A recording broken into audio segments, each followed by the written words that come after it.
Assalamualaikum warahmatullahi wabarakatuh. Halo teman-teman semua, di sini saya akan mempresentasikan dari materi yang telah saya susun bertemakan karya sastra Islam di daerah Sunda ya. Nah, pada kali ini saya akan memperkenalkan salah satu karya sastra Sunda yang bernama Dangding. Dan yang akan saya paparkan yakni Dangding Mistis karya Haji Hasan Mustafa. Sebelum kita masuk ke pembahasan, saya di sini akan membahas biografi singkat Haji Hasan Mustafa. Jadi Haji Hasan Mustafa ini adalah seorang sufi ya, sufi sekaligus ulama yang berasal dari daerah Sunda, lahir pada tanggal 5 Juni 1852 di Cikajang, Garut tepatnya, kemudian wafat pada tahun 1930 di Bandung.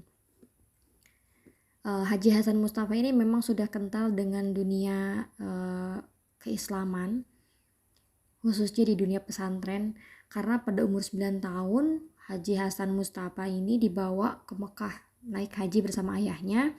Kemudian beberapa lama dia menimba ilmu di pesantren, dan pada umur 17 tahun dikirim kembali ke Mekah untuk memperdalam ilmu agama. Kemudian bermukim di sana selama 10 tahun. Jadi setelah kembali dari Mekah, Haji Hasan Mustafa ini masih punya tuntutan belajar ke beberapa kiai. Jadi Hasan Mustafa adalah salah satu sosok penting, salah seorang sosok penting yang mengungkap kekayaan khazanah keislaman Sunda. Haji Hasan Mustafa juga berhasil menciptakan karyanya berupa karya tulis. Dalam tempo 2-3 tahun ia menghasilkan 1000 bait dangding. Dan jumlahnya ada 10.815 bait dari keseluruhan karyanya. Kemudian yang masih ada sampai saat sekarang ini hanya 9.472 bait yang tersebar di mana-mana. Salah satunya di Universitas Leiden ataupun koleksi perseorangan. Baik teman-teman, langsung saja kita ke pembahasan dangding.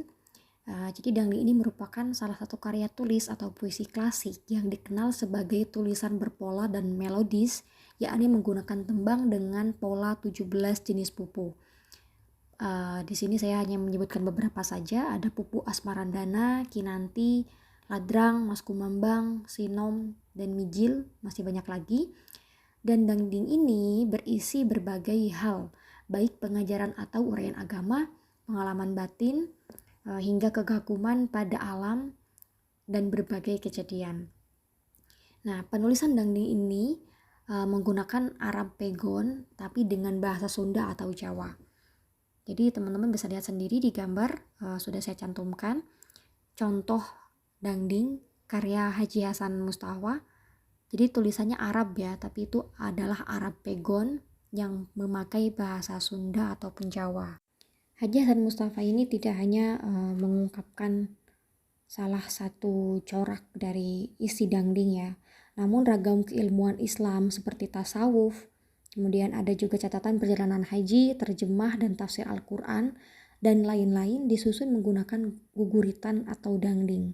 Nah, jadi perlu teman-teman ketahui juga bahwa dangding ini identik juga dengan guguritan, atau dalam bahasa Jawa itu kita sebut dengan macapatan. Nah, jadi dangding ini mampu menghadirkan nuansa khas tradisi keislaman Islam Nusantara. Nah, oleh karena itu kajian sastra Islam di Nusantara ini dilihat dari aspek sastra lokal, khususnya puisi dangding atau guguritan Sunda kiranya sangat penting dilakukan ya. Karena dangding ini tidak sekedar mencerminkan kesadaran akan pentingnya penangkap pengaruh keluhuran tradisi keilmuan Islam, tetapi juga menunjukkan beberapa dialog yang saling mencerahkan antara nilai keislaman dan kesundaan. Seperti halnya macapat di Jawa, dangding ini biasa ditembangkan atau disenandungkan ya, bahkan pada acara yang dihadiri oleh banyak mamaos itu halayak banyak, seperti melahirkan, mencukur bayi, ataupun memperingati haul Syekh Abdul Qadir Al-Jailani dan lain-lain. Jadi dangding ini biasa ditembangkan atau ditampilkan, dinyanyikan di acara-acara besar di tradisi Sunda begitu. Dangding juga mempunyai beberapa keunikan ya. Di sini saya tulis 2 keunikan dari dangding Haji Hasan Mustafa. Yang pertama yaitu diksi dalam dangding yang dibangun dengan kreativitas pilihan kata yang seringkali tidak terduga. Jadi maksudnya begini, di Sunda itu kadang ada beberapa kata yang tidak umum atau familiar digunakan oleh masyarakat Sunda. Nah, uniknya Haji Hasan Mustafa ini, ia bisa menciptakan kata yang asing, yang tidak biasa dipakai oleh orang Sunda ya.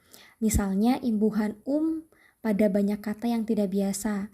Kemudian ada imbuhan ing sebagai pengaruh bahasa Jawa yang dikelola secara kreatif, dan juga bahkan ada pengaruh beberapa bahasa Arab yang bercitra rasa sofistik ya, bersumber dari ayat atau hadis, ayat Al-Quran atau hadis yang kerap menghiasi lirik dangding Haji karya Hasan Mustafa ini. Salah satu contoh dari kata yang dihasilkan atau yang diciptakan oleh Haji Hasan Mustafa yaitu kata yang berimbuhan Jika teman-teman sudah sering mendengar mungkin ya, kata ini juga sudah familiar sekali, bukan hanya di telinga orang Sunda tapi juga mungkin sudah menyebar ke daerah Jawa. Kata aing. Aing itu adalah aku, tapi itu adalah bahasa kasar ya aing. Nah, umumnya orang Sunda itu menggunakan kata aing, tapi Haji Hasan Mustafa ini dengan kekreativitasannya jadi dia menambahkan imbuhan ke kata aing, imbuhan Jadi ada pada salah satu bait dangdingnya itu ia menggunakan kata umai. Umai itu asal katanya dari aing, yang artinya umai itu seorang manusia yang gemar mengungkapkan atau menonjolkan sikap keakuan, atau mungkin bisa kita sebut dengan orang yang sombong begitu.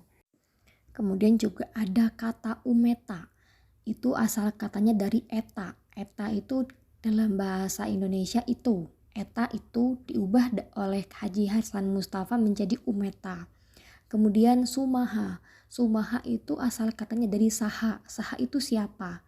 Nah, jadi diubah atau diberikan imbuhan oleh Hasan Mustafa ini menjadi sumaha. Itu adalah contoh-contoh dari kata-kata yang diciptakan oleh Haji Hasan Mustafa. Nah, kemudian kita masuk ke karya Haji Hasan Mustafa yaitu dangding mistis ya. Nah, jadi dalam konteks nuansa tasawuf, alam kesundaan misalnya, jadi Mustafa ini sering menggunakan metafor alam kesundaan seperti flora dan fauna untuk mengungkapkan suasana hatinya ya.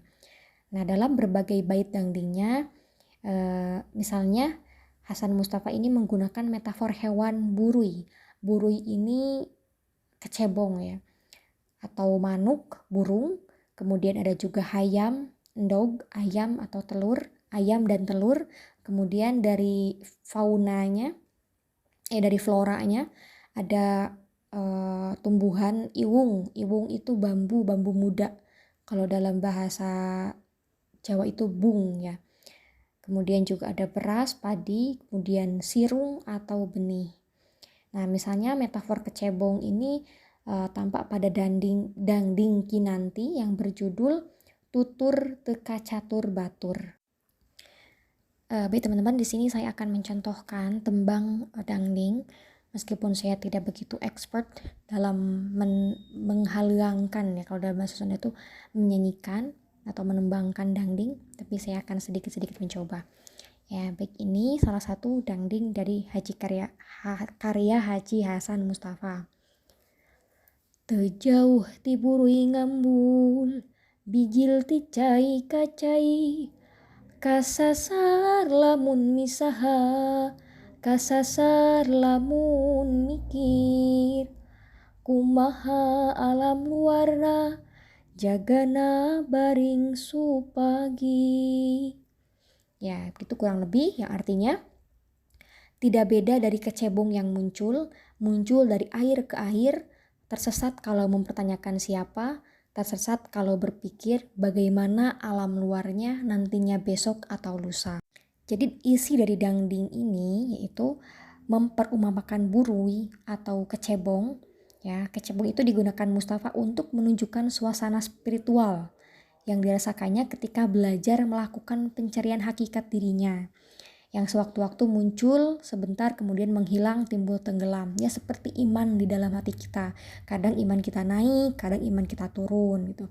Jadi melalui perumpamaan kecebong pula, Mustafa seakan ingin mengatakan bahwa proses pencarian itu tidak mudah. Hakikat jati diri itu tidak mudah ya. Kita mencarinya itu bukan suatu hal yang mudah. Perlu banyak latihan dan kesabaran, karena tidak semua salik atau pelaku suluk ini berhasil melewati tahap atau fase pencarian hakikat diri yang diibaratkan seperti kecebong yang semula berjumlah besar ya. Kan kecebong itu anak kodok yang mungkin sekali lahiran langsung banyak gitu. Nah, tetapi kan tidak semua kecebong ini berhasil melewati fase tersebut. Ya, hanya beberapa kecebong saja yang berhasil berubah menjadi kodok dewasa, kemudian dia beralih bisa juga hidup di daratan. Nah, jadi hal ini sama atau diperumpamakan juga dengan seorang salik ataupun kita sebagai manusia yang berhasil melampaui alam zahir, kemudian masuk ke dalam fase spiritualisme atau spiritualitas atau makomat ya, tahapan-tahapan, dan mencapai tahap penentuan puncak hakikat spiritual alam sejati.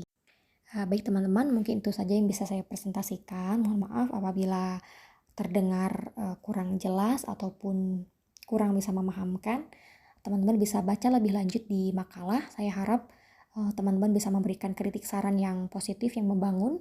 Terima kasih sudah mendengarkan, menonton video presentasi ini sampai selesai. Mohon maaf atas segala kekurangan. Wassalamualaikum warahmatullahi wabarakatuh.